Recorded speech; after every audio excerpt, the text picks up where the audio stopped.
La santé sur écoute, un podcast Futura avec Julie Kern.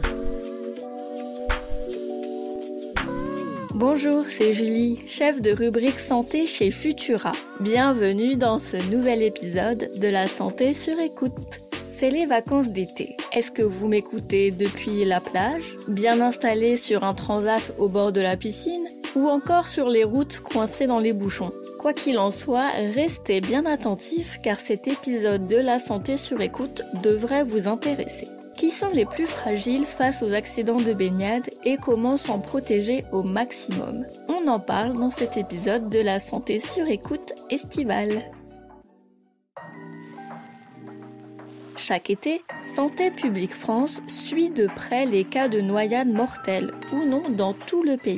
Le bilan pour le mois de juin vient d'être publié et déjà 233 personnes ont dû être sauvées de la noyade. Parmi elles, 86 n'ont pas pu être réanimées. Et en cette mi-juillet, pas une journée ne se passe sans que la presse locale ne relate un autre accident au bord d'une piscine ou de la mer. Dernier exemple en date, 2 décès dans un lac en Haute-Savoie le mardi 18 juillet. Quand on pense aux noyades, l'image d'un enfant qui échappe à la vigilance des adultes au bord de la piscine nous vient tout de suite en tête.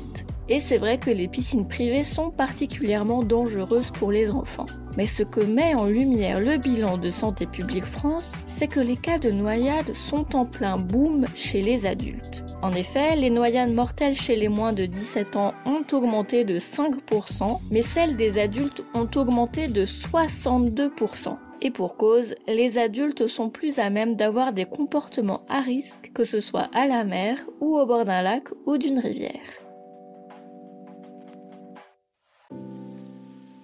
À ce titre, j'aimerais vous rappeler quelques consignes simples qui peuvent vous sauver la vie ni plus ni moins. Évitez de vous baigner hors des zones surveillées ou quand les conditions météo sont mauvaises. Même les bons nageurs peuvent se faire surprendre par la houle ou par un courant trop fort. Dans ce cas, il vaut mieux se laisser porter et attirer l'attention des sauveteurs plutôt que de chercher à tout prix à regagner la plage au risque de s'épuiser. Cela paraît logique, mais ça me semble être un bon rappel. On ne se baigne pas après avoir abusé des Aperol Spritz et autres boissons alcoolisées ou si on n'est pas en forme physiquement. Une noyade peut tout à fait commencer par un malaise, une faiblesse physique ou un manque de lucidité. Enfin, si vous comptez faire quelques longueurs seul, prévenez un proche de votre lieu de baignade.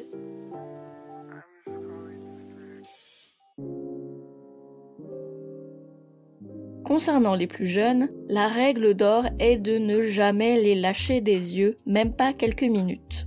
L'idéal est de désigner un adulte pour surveiller un enfant et de les accompagner dans l'eau. Et ne pensez pas que tous ces accidents n'arrivent que sur votre lieu de vacances. Si l'Occitanie et la région PACA concentrent la majorité des accidents de baignade recensés au mois de juin, c'est parce que ces régions accueillent de nombreux vacanciers. Mais les noyades peuvent se produire n'importe où en France. Avec ces bons conseils, je vous souhaite de passer d'excellentes vacances et de garder votre santé sur écoute.